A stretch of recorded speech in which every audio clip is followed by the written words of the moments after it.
Mais voilà, vous ouvrez votre document, la dernière version.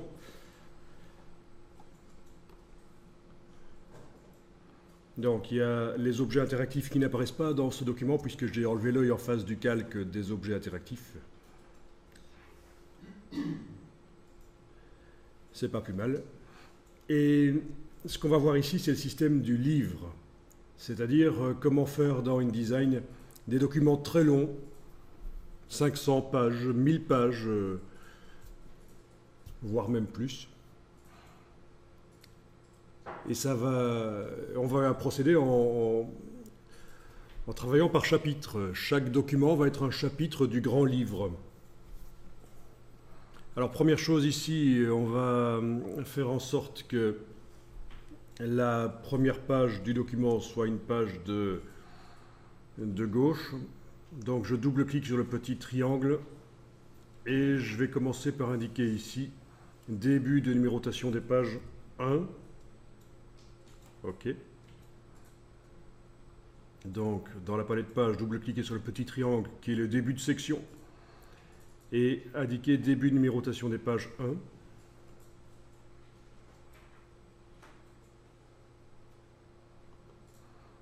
Donc forcément, la première page est une page de droite maintenant.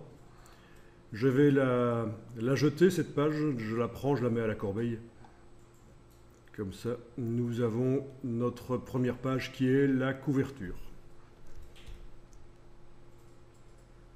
En principe. Bon, si ce n'est pas vraiment la couverture chez vous, ce n'est pas un drame. Dernière page, la 21, je vais la jeter aussi. Enfin, c'est peut-être pas la 21 chez vous, mais en tout cas, la dernière page de droite, je la jette. J'ai donc un document, dans mon cas, de 20 pages, qui commence par une couverture et qui termine par une quatrième de couverture par le dos du document. Donc, voilà.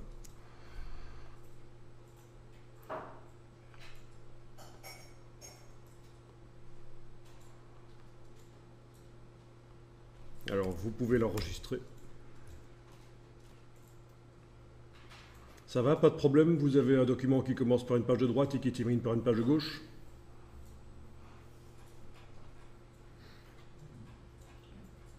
Bon.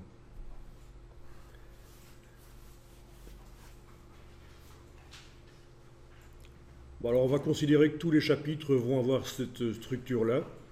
Et je vais enregistrer le document ici sous le nom chapitre 1. Je vais l'appeler chapitre 1. J'enregistre, enregistrer sous.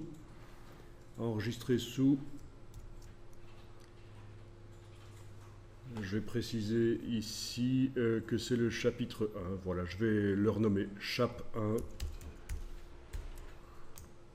Je vais mettre un petit tiret 01 à la suite pour indiquer que c'est la version 01 du chapitre 1.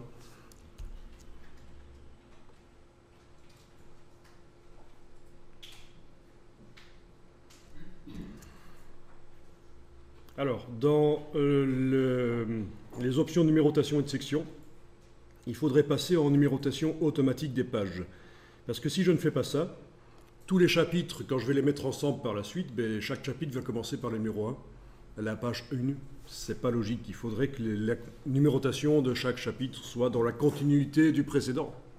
Bon, le premier chapitre, c'est vrai, il va peut-être commencer à la page 1, mais les suivants doivent avoir une numérotation automatique. Et donc, ici, je double-clique sur le petit triangle et je choisis numérotation automatique des pages à la place de forcer la numérotation à commencer à un certain numéro. C'est ce qu'on avait fait il y a quelques jours parce qu'on voulait que ça commence à la page 46, mais parce qu'on se disait, tiens, c'est un article qui va être inséré dans un magazine et on m'a dit que ça commencerait à la page 46 et donc voilà, j'avais indiqué page 46. Mais finalement, non, c'est un numéro avec numérotation automatique maintenant. Bien, vous enregistrez la modification, fichier enregistré. Et alors, il va falloir dupliquer le document. Soit dans InDesign, vous l'enregistrez plusieurs fois de suite, chapitre 2, chapitre 3, chapitre 4, ou alors, en ayant fermé le document dans InDesign, vous allez dupliquer le fichier qui est sur le disque dur. Les deux méthodes sont bonnes.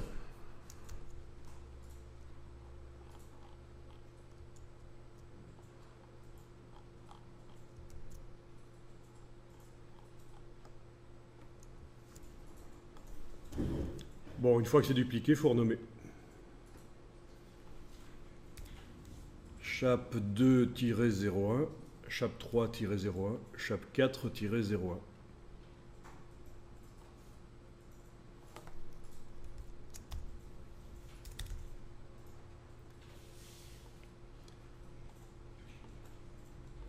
On va pas trop compliquer les choses ici, on va faire 4 chapitres.